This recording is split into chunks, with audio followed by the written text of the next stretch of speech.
Hi అండి, welcome back to our channel. ఈరోజు నేను చేసే రెసిపీ వచ్చేసి బెల్లం గవ్వలండి. ఇప్పుడు బెల్లం గవ్వలు ఎలా తయారు చేయాలో చూద్దాం. ముందుగా పిండిని ఈ విధంగా కలుపుకోవాలి. నేను 1 కప్పు మైదా తీసుకున్నాను. ఇందులో కొద్దిగా బొంబాయి రవ్వ, షుగర్, కొద్దిగా సాల్ట్ వేసుకొని కలుపుకున్నాను. ఇప్పుడు కొద్దిగా పిండిని తీసుకొని గవ్వల్లాగా చేసుకోవాలి. ఈ విధంగా ఒక్కొక్కటిగా చేసుకొని పక్కన పెట్టుకోవాలి. ఇప్పుడు ఆయిల్ వేడయ్యాక ఈ గవ్వల్ని ఇందులో వేసుకొని ఫ్రై చేసుకోవాలి. స్టవ్ సిమ్లోనే పెట్టుకొని ఫ్రై చేసుకోవాలి.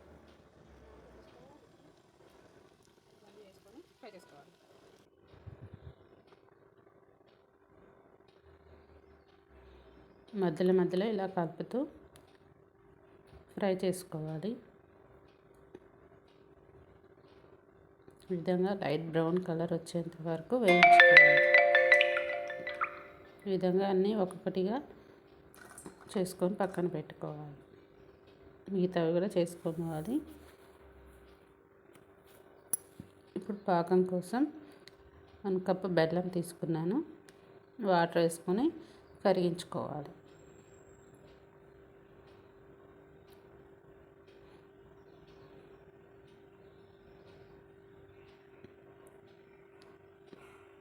ఇప్పుడు ఈ విధంగా కరిగించుకున్న తర్వాత పాకం వచ్చిందో రాలేదో ఒక ప్లేట్లో వాటర్ వేసుకొని ఈ విధంగా చూసుకోవాలి.